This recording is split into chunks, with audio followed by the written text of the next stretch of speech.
Hi friends, எல்லோரும் எப்படி இருக்கீங்க? நான் ரொம்ப நல்லா இருக்கிறேன். வெல்கம் டு புதிய கல்வி சேனல். நான் உங்கள் மதி. நம்ம புதிய கல்வி சேனலில் டிஎன்பிஎஸ்சி படிக்கிறவங்களுக்காக தமிழ்நாடு சமச்சீர் புக்கில் இருந்து டாபிக் வைஸாக கிளாஸ் எடுத்துகிட்டு இருக்கோம். வாங்க கிளாஸுக்குள்ளே போகலாம். ஹாய் ஃப்ரெண்ட்ஸ், இன்றைக்கி நம்ம புதிய கல்வி சேனலில் 6th தமிழ் 5வது இயலில் இலக்கணம் மயங்கொலிகள் பார்க்கலாம். ஓகேங்களா? இதுக்கான கொஸ்டின் நான் ஈவினிங் அப்லோடு பண்ணுறேன். நீங்கள் டெஸ்ட் எழுதுகிற மாதிரி ட்ரை பண்ணி பாருங்கள். ஓகேங்களா? சரி, வாங்க கிளாஸ்க்குள்ளே போகலாம். மயங்கொலிகள். ஓகேங்களா? இது பார்த்திங்கன்னா இப்போ தமிழில் பாருங்கள், இந்த மனம் இருக்குது, இந்த மனம் இருக்குது. இதில் ரெண்டுக்கு ரெண்டு ஏதோ சின்ன ஒற்றுமை இருக்குது பார்த்தீங்களா? ரெண்டு வார்த்தைக்கு நடுவில் ஒரு சின்ன ஒற்றுமை இருக்குது பார்த்தீங்களா? இது உச்சரிக்கும் போது மனம் மனம் அப்படின்னு சேம் ஒரே மாதிரி இருந்தாலும் நடுவில் இருக்க அந்த டிஃப்ரென்ஸ் பாருங்கள். ஆனால் எழுதும் போது ரெண்டுக்கு டிஃப்ரென்ஸ் வருது. இதுதான் மயங்கொலிகள் அப்படின்னு சொல்கிறாங்க. ஓகேங்களா? இப்போ இந்த 3 சொல்லி நான் போட்டால் திருமணம் அதில் போகும். ஓகேங்களா? இந்த மனம் பார்த்தீங்கன்னா நம்ம மனசு, இந்த மனசு 2 சொல்லி நான் போட்டால் நம்ம மனசு வரும். ஓகேங்களா? இப்போ இதில் இருக்கிற மொத்தம் மயங்கொலிகள் பார்த்தீங்கன்னா 8 இருக்குது ஃப்ரெண்ட்ஸ். ஓகேங்களா? 8 மயங்கொலிகள் பாருங்கள். 3 சொல்லினா, 2 சொல்லினா, நான். இது 3மே உச்சரிக்கும் போது ஒரே மாதிரியே வரும். ஆனால் எழுதும் போது தனித்தனி லெட்டராக வரும். ஓகேங்களா? இதுக்கு வெவ்வேறு பொருள் இருக்குது. லா லா லா. இந்த லா பார்த்தீங்கன்னா குண்டு லா, லகரமர லான்னு சொல்லுவாங்க. ஓகேங்களா? இது பார்த்தீங்கன்னா சிறப்பு லா, தமிழுக்கு உண்டான லா, இது சிறப்பு லா. இந்த லா பார்த்தீங்கன்னா பொது லகரம் அப்படின்னு சொல்லுவாங்க. ஓகேங்களா? இந்த 3மே உச்சரிக்கும் போது ஒரே உச்சரிப்பு தான் தரும். ஆனால் இதுக்கு நடுவில் எழுதும் போது சின்ன சின்ன டிஃப்ரென்ஸ் இருக்கும். ஓகேங்களா? இது பாருங்கள், ரா ரா. ஓகேங்களா? இந்த 8 மயங்கொலிகள் பற்றி இப்போ பார்க்கலாம். ஃபஸ்ட்டு பாருங்கள், 3 சொல்லினா நான் எழுத்துக்கள். ஓகேங்களா? இதுக்கு நம்ம ஷார்ட்கட் பார்த்தீங்கன்னா சேம் ஒரே மாதிரி தான். அந்த லெட்டர்ஸ் எல்லாமே பார்த்தீங்கன்னா ஒரே மாதிரி தான் வரும். பார்த்தீங்களா? 3 சொல்லினாவா பாருங்கள். இதில் நாவின் நுனி மேல்வாய் அன்னத்தின் நடுப்பகுதியை தொடுவதால் நகரம். ஓகேங்களா? நகரம் உண்டாகிறது. 3 சொல்லினா உண்டாகிறதா? அது ரெண்டாவது பாருங்கள்.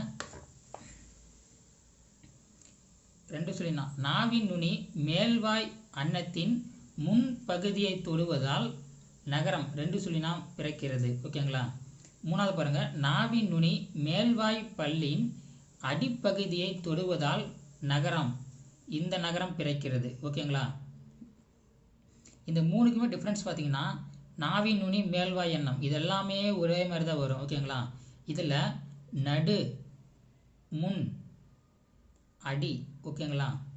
நடுப்பகுதி, இது கொஞ்சம் முன்னாடி போனால் முன்பகுதி, இது அடிப்பகுதி, இப்படியும் வச்சுக்கலாம். ஓகேங்களா? அப்படி இல்லைன்னா ஃபஸ்ட்டு பாருங்கள் முன்பகுதி. ஓகேங்களா? இதுக்கு ஷார்ட்கட் பாருங்கள். முன் அப்படின்னா இந்த முன்னில் பாருங்கள் 2 சொல்லி நான் வருதா? ஓகேங்களா? அப்போ இங்கேயும் பாருங்கள் 2 சொல்லி நாவா? அப்போ இந்த முன் ஃபஸ்ட்டு, அன்னத்தின் முன்பகுதி இங்கே பாருங்கள், இது அன்னம், இது ஃபஸ்ட்டு வச்சுக்காங்க. ரெண்டாவது நான் பார்த்தீங்கன்னா நடுப்பகுதி. ஓகேங்களா? இந்த நான் நடுப்பகுதி. அடுத்து கடைசி அடியில் பார்த்தீங்கன்னா ரொம்ப ஆழத்தில், அடியில் பார்த்தீங்கன்னா இந்த நாக்கில் வர நா. ஓகேங்களா? இது நகரம். இந்த 3மே அப்படி தான் ஃப்ரெண்ட்ஸ். ஷார்ட்கட் பார்த்துக்காங்க. ஃபஸ்ட்டு முன்னா, அன்னத்தின் முன்னா சின்னனா. ஓகேங்களா?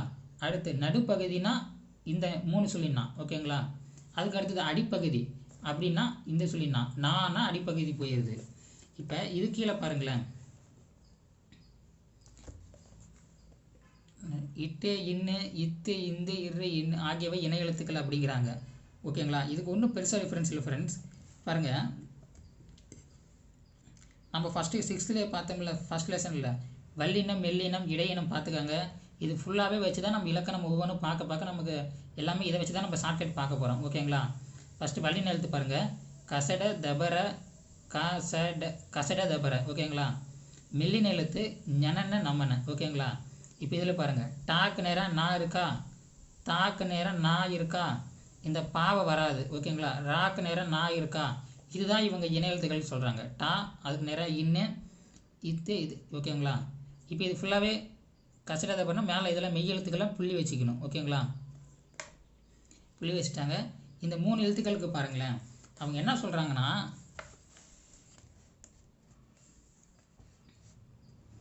அவங்க என்ன சொல்கிறாங்க நல்லா பாருங்கள். டகரத்தை அடுத்து வரும் நகரம் டன்னகரம் அப்படின்னு சொல்கிறாங்க. ஓகேங்களா? எப்படி இது டா வரிசை, டா வரிசைனா டகரம்னு சொல்கிறாங்க. ஓகேங்களா? அடுத்து டகரத்தை அடுத்தது எது வரும்? இன்னு வருமா? இன்னு வந்துச்சுன்னா அது நகர வரிசை. இப்படி வந்துச்சுன்னா டன்னகரம். இந்த வாரத்திலே பாருங்கள் டன்னகரம் வந்துருச்சு. டா இன் நகரம் வந்துருச்சுங்களா? அடுத்து பாருங்கள் இத்து, இந்த இதெல்லாம் உயிர்மை எழுத்துக்கள் இல்லை. ஓகேங்களா? இத்து தகரத்தை, இது தானா தகர வரிசை. ஓகேங்களா? நானா நகர வரிசை. ஓகேங்களா? தகரத்தை அடுத்து நகரம் வந்தால் தன்னகரம். இதிலே பாருங்கள் வார்த்தையோட முதல் 2 லெட்டர்லேயே தன்னகரம் வந்துருச்சு. ஓகேங்களா? இது பாருங்கள் ரகரத்தை அடுத்து வரும் நகரம். ஓகேங்களா? ராக்கு அடுத்தது இன்னும் வந்துச்சுன்னா அது ரன்னகரம். பார்த்தீங்களா? ஃபஸ்ட்டு வார்த்தையிலே ரன்னகரம் வந்துருச்சு. ஓகேங்களா? இப்போ தெரிந்து கொள்வோம் பாருங்கள். சொற்களில் நான் இடம்பெறும் வகைகள். ஓகேங்களா? இதில் பாருங்கள்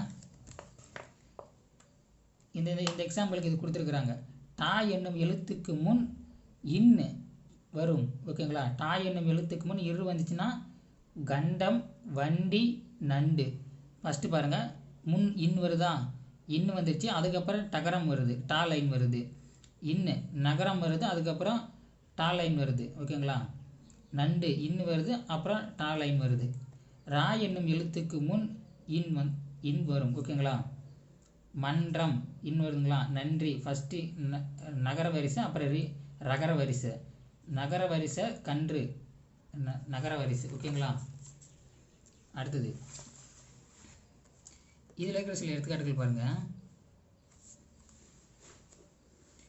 இப்போ 3 சொல்லி நான் வர இடத்துல 2 சொல்லி நான் போட்டோம்னா என்ன டிஃப்ரென்ஸ் வரும்னு பாருங்கள். உச்சரிக்கும் போது பொருள் வார்த்தை ஒரே மாதிரி தான் ஒலி வரும். ஆனால் எழுதும் போது பார்த்தீங்கன்னா அதுக்கான பொருள் மாறுபடும். ஓகேங்களா? வானம் 3 சொல்லி நாவா, வானம்னா வெடி, வான வெடி. நம்ம இப்போ திருவிழாவில் பட்டாசு வெடிப்போம்ல அந்த மாதிரி வான வெடி. ஓகேங்களா? 2 சொல்லி நான் போட்டால் ஆகாயம், நம்ம மேலே இருக்கிற வானம். ஓகேங்களா? இது பாருங்கள் 3 சொல்லி நீ போட்டால் வேலை, 2 சொல்லி நீக்கு குளிர்ச்சி, இந்த பனிக்காலத்தில் வர குளிர்ச்சி. ஓகேங்களா? இந்த மாதிரி டிஃப்ரென்ஸ் வரும். வார்த்தைகள் எழுதும் போது அதுக்கான பொருளும் மாறும், அதுக்குள்ளே இருக்கிற வேறுபாடும் மாறும். ஓகேங்களா? கொஞ்சமேது மாறும். அடுத்து லா எழுத்துக்கள். ஓகேங்களா? இதில் பாருங்கள் லா இதை பாருங்கள் நா வரிசை. ஓகேங்களா? நாவின் இரு பக்கங்கள் தடித்து, நம்ம உச்சரிக்கும் போது லா அப்படின்னு பார்த்தீங்கன்னா 2 பக்கம் நாவும் நமக்கு தடுத்து தான். ஓகேங்களா? தடுத்து பற்களின் அடியை தொடுவதால் லகரம் உண்டாகிறது. ஓகேங்களா? இது பற்களோட அடிப்பகுதி. இப்போ நம்ம உள்ளேருந்து வராங்க, குண்டு லாங்கிறது பற்களோட அடிப்பகுதி. ஓகேங்களா? இது பாருங்க லா அப்படிங்கிறது நாவின் இரு பக்கங்கள் தடித்து, சேம் ஒரே வார்த்தை தான். இது அன்னத்தின் நடுப்பகுதி, இது பற்களின் அடிப்பகுதி. இப்போ பல்வரிசை இருக்குன்னா அதில் உள்பகுதி அடிப்பகுதி தான் லகரம் தோன்றும். கொஞ்சம் முன்னாடி வந்தீங்கன்னா நடுப்பகுதியில் லகரம், பொது லகரம் தோன்றும். ஓகேங்களா? அப்புறம் இந்த லா பார்த்தீங்கன்னா நமக்கு எல்லாமே தெரிஞ்சுதான்.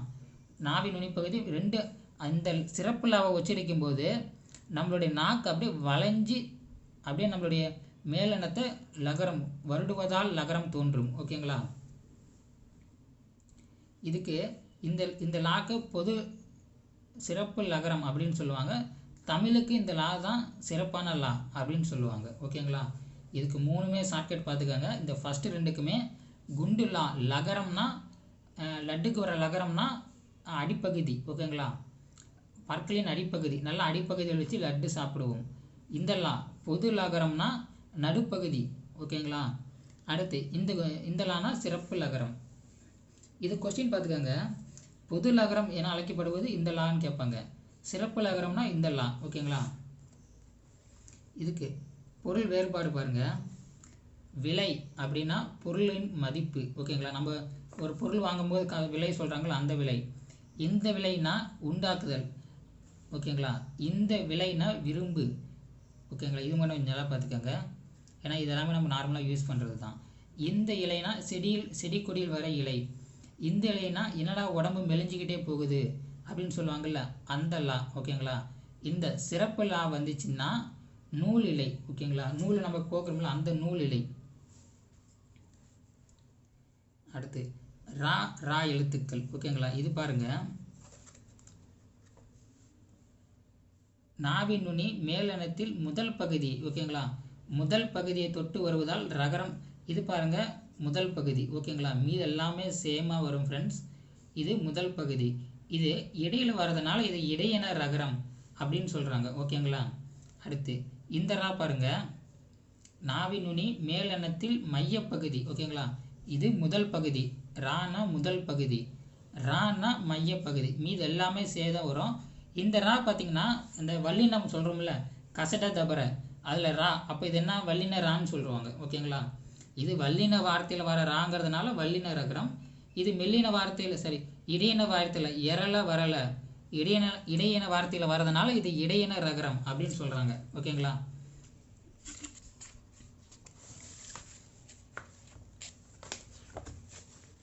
இப்போ இதுக்கு பொருள் பாருங்கள். இந்த ஏரினா நம்ம ஊர்லலாம் இருக்கும்ல, ஏரி குளம் குட்டைன்னு சொல்லுவாங்களா, அது. இந்த ஏரினா நம்ம மேலே ஏறி ஏதாவது ஒரு பொருள் எடுங்க அப்படின்னு சொல்கிறது. இப்போ இந்த ரை பாருங்க, வீட்டின் கூரை. ஓகேங்களா? இதில் கூரை வந்துருச்சா, இதில் மேல் ஏரின்னு வந்துருச்சா. இந்த ரை பார்த்தீங்கன்னா நம்ம கல்யாணத்துக்கெல்லாம் புடவை எடுப்பாங்கல்ல, கூரை புடவை, அந்த ரை. ஓகேங்களா? இப்போ அடுத்து இவங்களே கொஸ்டின் கொடுத்துருக்காங்க, அது கொஞ்சம் பார்க்கலாம். சரியான விடையை தேர்ந்தெடுத்து எழுதுக. சிரம் என்பது டேஸ். சிரம்னா நம்ம தலை. ஓகேங்களா?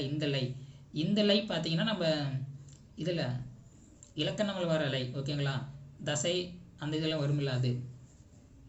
அடி தொடை அதில் வருமில்ல, அந்த லை. ஓகே. இலைக்கு வேறு பெயர் தலை, இந்த லை. ஓகேங்களா? இது நம்ம இலக்கணம் வர லை. வண்டி எழுப்பது, இந்த காலைனா நம்ம காலை பொழுது, இந்த காலை தான் கரெக்டு. ஓகேங்களா? கடலுக்கு வேறு பெயர் பறவை, இந்த ரா தான் கரெக்டு. இந்த ரா வந்து நம்ம பறவைகள், வானத்தில் பறக்கிற பறவைகளை சொல்கிறோம். ஓகேங்களா? பறவை வானில் பறந்தது, இதுதான் பறந்தது, இந்த பறவை இல்லை. ஓகேங்களா? அது கதவை மெல்ல திறந்தான். ஓகேங்களா? இந்த திறந்தான். பூ மனம், 2 சுழி மனம் வீசியது, இந்த மனம் நம்ம திருமணத்தில் வர மரம். ஓகேங்களா? அடுத்து புலியின் கண், 3 சுழி கண், சிவந்து காணப்படும். ஓகேங்களா? அடுத்து குழந்தைகள் பந்து விளையாடினர், இந்த பந்து. வீட்டு வாசலில் கோலம், இந்த கோலம் போட்டனர். ஓகேங்களா? அடுத்து பாருங்க, தொடரில் உள்ள மைங்கொலி பிழைகளை திரித்து எழுதுக. ஓகேங்களா? என் வீட்டு தோட்டத்தில் மலர்கள் மனம் வீசின, இதெல்லாமே கரெக்டு. இந்த எண்ணுங்கிறது லெட்டரில் 1 2 வரும்ல, அந்த எண்கள். ஓகேங்களா? இது 2 சுழி எண்ணு மட்டும். அடுத்து பாரு, தேர் திருவிழாவிற்கு சென்றேன், திருவிழாங்கிறது சிறப்புலா வரும். ஓகேங்களா? சென்றேன் 2 சுழி இன்னும் வரும். வாழைப்பழம், இது சிறப்புலா வரும். ஓகேங்களா? இந்த பழம் பார்த்தீங்கன்னா பலம், நம்மளோட கை பலம் அப்படின்னு சொல்லுவாங்களா, அது. நல்லதுக்கு 2 சுழி லகரம், லட்டுக்கு வர லகரம் வரும். ஓகேங்களா? பொருள் வேறுபாடு அறிந்து எழுதுக. போரில் பயன்படுத்தியது வாள். ஓகேங்களா? பூனைக்கு உள்ளது வாள், இந்த வாள். இது போரில் நம்ம கத்தி சண்டைகள் யூஸ் பண்ணுறோம்ல, அந்த வாள். ஓகேங்களா? வாசலில் கோலம் போடுவது, இந்த லா, லகரம், லட்டுக்கு வர லகரம். பந்தினோட வடிவம், இப்போ நம்ம பூமி பந்து எப்படின்னு சொல்லுவோம், கோல வடிவம் சொல்லுவோமோ, அது. அடுத்து பக்தியை படித்து வினாக்களுக்கு விடை எழுதுக. இப்போ பார்த்தீங்கன்னா முகிலனுங்கிற ஒரு பையன் பொங்கல் விழா கொண்டாடுறதுக்காக தாத்தா வீட்டுக்கு போகிறான். ஓகேங்களா? அப்போ பார்த்தீங்கன்னா அவனுக்கு பிடிச்ச காளை, செவலை அப்படிங்கிற ஒரு காளை இருக்குது. அக்காளையை முகிலனுக்கு ரொம்ப பிடிக்கும். அதுக்கு போனோடனே தீனி வைப்பது, வீட்டுக்கு பின்புறம் அந்த தோட்டத்தில் உள்ள காய்கறிகள் எல்லாம் பறித்து கொடுத்து தாத்தாவுக்கு ஹெல்ப் பண்ணுவோம். ஓகேங்களா? தாத்தா பாட்டியோட இந்த பொங்கல் விழாவை மகிழ்ச்சியாக கொண்டாடுறான். இதிலிருந்து உங்களால் முடிஞ்ச கொஸ்டின் தேர்ந்தெடுக்க சொல்லியிருக்கிறாங்க. ஓகேங்களா? இது பாருங்கள், முகிலன் யார் வீட்டுக்கு சென்றான், யார் வீட்டுக்கு, தாத்தா வீட்டுக்கு. முகிலனுக்கு பிடித்த காளை பெயர் என்ன, செவலை. ஓகேங்களா? அடுத்து முகிலன் தீவனம் வைத்த காளை எது, செவலை. முகிலன் தோட்டத்தில் காய்கறிகளை பறித்து யாருக்கு கொடுத்தான், தாத்தாவுக்கு. ஓகேங்களா? முகிலன் யாருடன் பொங்கல் விழாவை கொண்டாடினான், தாத்தா பாட்டி. ஓகேங்களா? இது கீழே பாருங்கள், சரியான விடை தொடர் எது கண்டறிய. இது பாருங்கள், கதிரவன் காலையில் உதித்து, ஏன்னா சூரியன் காலையில் தான் உதிப்பாங்க, உதித்து மாலையில் ஈவினிங்கே மறைஞ்சிரும். ஓகேங்களா? அடுத்து பாருங்கள், கீழே உள்ள சொற்களை சேர்த்து புதிய தொடர்களை உருவாக்குக. ஓகேங்களா? எப்படி, பல் ப்ளஸ் வண்டி, பல் ப்ளஸ் உண்டு, பல்லுண்டு. ஓகேங்களா? பல் ப்ளஸ் இல்லை, பல் இல்லை. ஓகேங்களா. மின் ப்ளஸ் உண்டு மின் உண்டு, மின் ப்ளஸ் இல்லை மின் இல்லை. ஓகேங்களா. மண் ப்ளஸ் உண்டு மண் உண்டு, மண் ப்ளஸ் இல்லை மண் இல்லை. ஓகேங்களா. ஓகே, இதில் பாருங்கள், கட்டிடங்களில் மறைந்துள்ள இது இந்த பாக்ஸில் பார்த்தீங்கன்னா சில ஊர் பெயர்களெல்லாம் மறைஞ்சிருக்கான், அதெல்லாம் என்னன்னு கண்டுபிடிக்க சொல்லியிருக்கிறாங்க. ஓகேங்களா. இப்போ இது பாருங்கள் கன்னியாகுமரி, இது பாருங்கள் தஞ்சாவூர். ஓகேங்களா. இது பாருங்கள் மாமல்லபுரம், இது பாருங்கள் ஊட்டி. ஓகேங்களா. இது பாருங்கள் சுருளி. ஓகேங்களா. இது பாருங்கள் கல்லணை. அடுத்து தமிழ்மொழி அறிவோம். ஓகேங்களா. நல்வரவு அப்படின்னா வெல்கம், சிற்பங்கள் அப்படின்னா ஸ்கல்ப்சர். ஓகேங்களா. சில்லுக்கள் அப்படின்னா சிப்ஸு, ஆயத்த ஆடை அப்படின்னா ரெடிமேட் ட்ரெஸ். நம்ம நார்மலாக ரெடிமேட் ட்ரெஸ் எடுப்போம்ல, அதனுடைய தமிழ் பேர் பார்த்திங்கன்னா ஆயத்த ஆடை. அடுத்து ஒப்பனை அப்படின்னா மேக்கப், நம்ம வெளியில் எங்கேயாவது போகும்போது மேக்கப் ஒப்பனை பண்ணிட்டு போகிறது. சிற்றுண்டினா காலை டிஃபன். ஓகேங்களா. ஓகே ஃப்ரெண்ட்ஸ், இந்த செக்ஷனில் உங்களுக்கு ஏதாவது இந்த செக்ஷன் கிளாஸ் நம்ம டெஸ்ட்டு பார்த்தீங்கன்னா ஈவினிங் எழுதி பார்க்கலாம். நான் கொஸ்டின் அப்லோட் பண்ணுறேன், நீங்கள் டெஸ்ட் எழுதி மாதிரி ட்ரை பண்ணி பாருங்கள். ஓகேங்களா. இந்த செக்ஷனில் உங்களுக்கு ஏதாவது டவுட்டு அல்லது ஃபீட்பேக் இருந்துச்சுன்னா கண்டிப்பாக நீங்கள் கமெண்ட் செக்ஷனில் கமெண்ட் பண்ணுங்கள், எனக்கு கரெக்ஷன் பண்ணிக்க யூஸ்ஃபுல்லாக இருக்கும். ஓகேங்களா. Thank you viewers and subscribers. களத்திற்கு வந்த பின் கத்தியை தீட்டி கொண்டிருக்க முடியாது. ஓகேங்களா.